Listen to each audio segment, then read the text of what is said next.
Assalamualaikum warahmatullahi wabarakatuh. Halo, apa kabar rekan-rekan sekalian? Pada kesempatan kali ini saya ingin berbagi strategi pembelajaran Agenda 3 Latsar CPNS. Agenda 3 ini yaitu tentang peran dan kedudukan ASN dalam terwujudnya smart governance. Metode pembelajaran Latsar CPNS ini ada 3 ya. Sebelumnya atau dulu itu selalu dilakukan secara klasikal. Namun sekarang kita lebih melihat dari efisiensi dan efektivitas itu mengarahnya ke blended learning. Kalau blended learning itu artinya ada emosi di sana, ada distance learningnya, dan ada klasikalnya, jadi gabungan.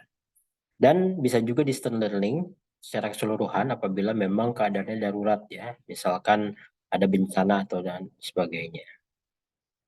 Nah, untuk waktu pembelajaran blended learning di Agenda 3 itu terdiri dari MOOC-nya itu 6 JP. Lalu pembelajaran distance learning-nya ada 20 JP yang terbagi menjadi sinkronus 5 JP dan asinkronusnya 15 JP.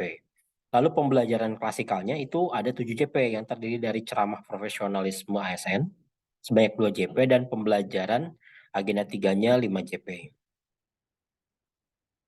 Nah, untuk sinkronus yang pertama, di pertemuan pertama itu saya bagi yang pertamanya 2 JP, yaitu dimulai dengan perkenalan ya dengan ice breaking. Ini penting sekali karena jangan sampai di pertama kali bertemu itu sudah boring ya, sudah membosankan atau sudah terkesan terlalu serius. Jadi perlu sekali adanya ice breaking dari sejak awal sehingga peserta merasa santai dan merasa nyaman dengan pengajar.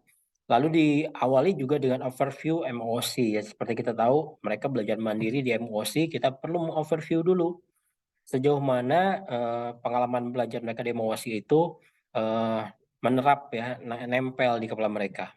Lalu dilanjutkan juga bisa dengan diskusi dengan para peserta.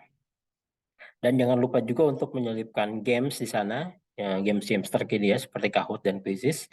Dan juga menjelaskan penugasan, yaitu terdiri dari penugasan individu dan kelompok. Nah, di sinkronus yang berikutnya yaitu 3 JP. Nah, di sini terbagi menjadi presentasi dari tugas individu dan kelompok yang kita berikan di pertemuan sinkronus yang awal. Lalu di sana pun kita memberikan feedback ya. Jadi itu berupa tanggapan kita terhadap tugas tersebut. Itu penting sekali untuk penghargaan ke mereka yang sudah melakukan tugasnya. Lalu di sana juga ada games lagi dan kita dapat melalui kesimpulan bersama sehingga disepakati bersama-sama. Nah, untuk asinkronusnya, ini terbagi jadi 2 hari juga. Di hari pertama itu jumlahnya 6 JP. Di sana kita bisa membuat mind map atau video atau presentasi yang menghubungkan keterkaitan materi agenda 1, 2, dan 3. Ini jumlahnya 5 JP. Dan di sisa JP yang 1 JP-nya itu membuat rekaman suara learning journey peserta. Jadi mereka punya rekaman ya dari learning journey mereka. Lalu di asinkronus hari kedua, ini jumlahnya 9 JP. Di sini ada tugas kelompok dan tugas individu. Tugas kelompoknya peserta boleh memilih antara diskusi dengan tema terkait digitalisasi pemerintahan atau simulasi tentang isu-isu digitalisasi pemerintahan. Ini jumlahnya 3 JP. Lalu tugas individunya membuat video tentang permasalahan pelayanan publik di instansinya masing-masing, disertai solusi yang mereka tawarkan. Ini jumlahnya 5 JP, dan sisa JP-nya yang 1 JP itu untuk learning journey kembali. Oke. Okay.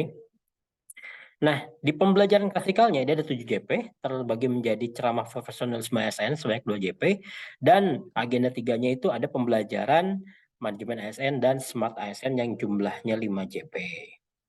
Di klasikal ini kita bisa yang pertama sharing pengalaman aktualisasi dulu, lalu review kembali pembelajaran, aktivitas kelompok, ya, kita berdiskusi, pemberian motivasi, penyusunan komitmen, demi terwujudnya smart governance. Seperti apa sering pengalaman aktualisasi ya, kita bisa mengajukan pertanyaan-pertanyaan yang membuat mereka akhirnya mau memberikan respon ya. Seperti apakah penyelesaian isunya itu berhasil? Lalu apakah justru ada masalah lain lagi nih yang lebih genting ya ternyata? Atau apakah strategi yang digunakan itu sudah sesuai belum? Nah, lalu bagaimana rencana tindak lanjutnya? Ya, ini akan membuat mereka berpikir kembali dan berdiskusi. Nah, untuk review pembelajaran, kita tentu perlu mereview seluruh mata pelatihan di agenda 3 yaitu manajemen ASN dan Smart ASN. Tapi jangan lupa juga di review ini harus ada keterkaitannya dengan agenda 1 dan agenda 2 sehingga lengkap semuanya. Nah, lalu selanjutnya di aktivitas kelompok ini adalah diskusi.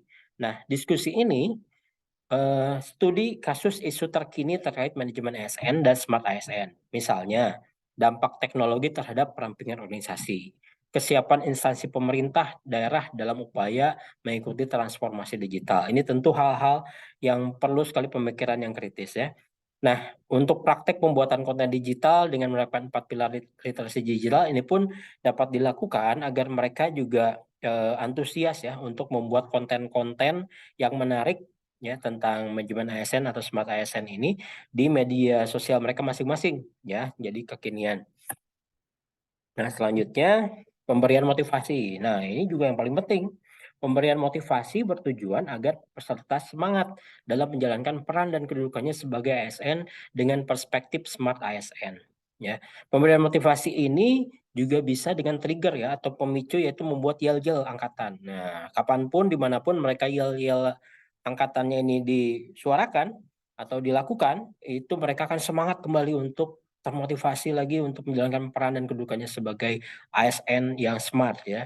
Lalu menampilkan quote-quote yang menyentuh. Ini pun kita harus kreatif ya, mencari quote-quote itu yang betul-betul mereka terkesan dengan quote tersebut sehingga selalu ingat ya pada quote-quote itu. Dan jangan lupa juga pemutaran video-video kemajuan negara lain ya. Kita tahu negara kita masih berkembang, kita bisa mencontoh kemajuan negara-negara lain yang bisa menjadi motivasi buat mereka agar memajukan negara ini. Nah, lalu diakhiri dengan penyusunan komitmen demi terwujudnya smart governance. Nah, ini komitmen ini penting ya karena ini adalah momentum ketika mereka betul-betul dapat semangat. Nah, inilah kita di sini ingin meminta komitmen jangka pendek, jangka menengah, dan jangka panjang tentang pengembangan diri dan instansi dalam perspektif Smart ASN. Jangan sampai momentum bagus ini kita sia-siakan. Oke. Nah, demikian saran atau masukan atau usulan saya tentang strategi yang bisa kita lakukan di pembelajaran agenda 3 Latsar CPNS. Terima kasih atas perhatiannya. Wassalamualaikum warahmatullahi wabarakatuh.